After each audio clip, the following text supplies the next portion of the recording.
Bakunzi ba Salocom TV1 kaze mu kiganiro Rhapsodie de Realités muzokwama mukurikirana ku munsi ku mbuga zose za Salocom TV1.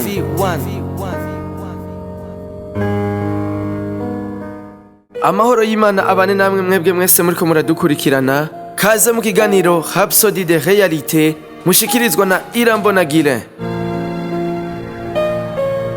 Ikiganiro c'uno munsi kigizwe n'ibice bitatu. Igice ca mbere kigizwe n'inyigisho. Nkuko mubizi turi ku munsi wa kabiri itariki 13 z'ukwezi k'umunani umwaka w'2024. Ijambo ry'umunsi: kwigaragaza kwa Kristo nk'umwana w'umuntu. Turasoma ijambo ry'Imana riri muri Yohana igice ca 12 umurongo wa 34. Haravuga ngo ishengero riramwishura riti, twebwe twumvise mu vyagezwe ko Kristo azohoraho ibihe bidashira. None uvuze ute ngo umwana w'umuntu akwiye kumanikwa?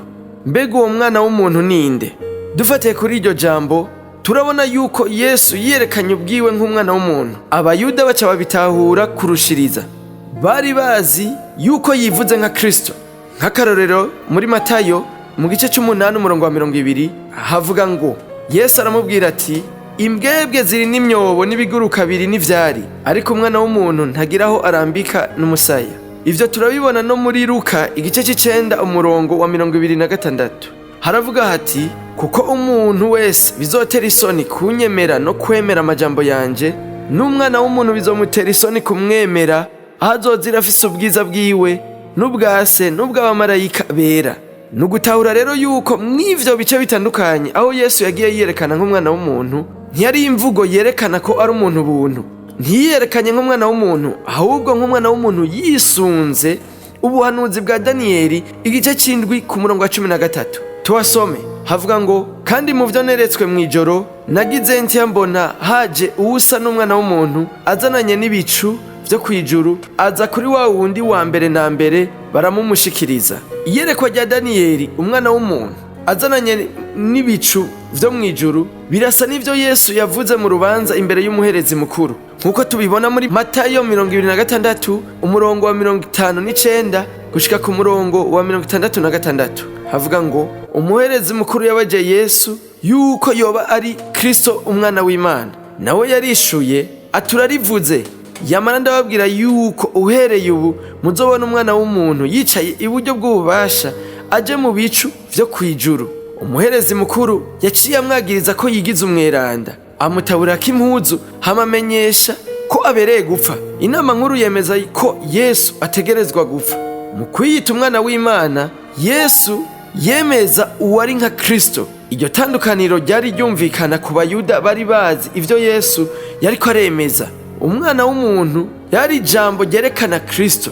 Yesu ni Imana mu mubiri, Imana nkuru, kandi umukiza yitanze ubwiwe ku bwacu kugira adukize icitwa icaha cose no kutweza ku bwiwe tube ubwoko bwiwe, ishaka ku bw'ibikorwa vyiza, nkuko tubisoma muri Tito igice ca 2 kuva ku murongo wa 13 gushika ku murongo wa 14.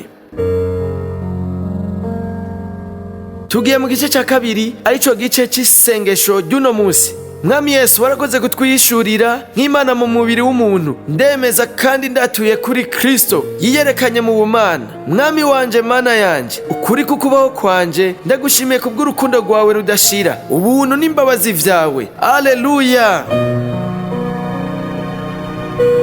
Tugiye ku gice ca 3 c'isengesho ryo kwihana. Ndabatumirira ngo mukurikire amajambo tugiye kuvuga, namwe muyasubiramwo inyuma yanje. Mwami Imana, ndemera n'umutima wanje wose Yesu Kristo umwana w'Imana nzima. Ndemera ko yapfuye ku bwanje, ndatuje n'akanwa kanje ko Yesu Kristo ari umwami w'ubuzima bwanje. Kuva uyu munsi muri we no kubw'izina ryiwe mfise ubuzima buhoraho, ndicaremwe gisha.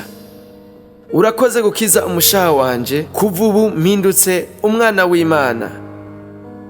Alleluya. Turagukeje, ubu uhindutse umwana w'Imana. Hari ico ubaza ku bijanye n'ingene woshobora gukura mu gakiza, hamagara ku nimero zikurikira: 61 40 ubusa ubusa 14. Turasubiramwo zino nimero: 61 40 ubusa ubusa 14.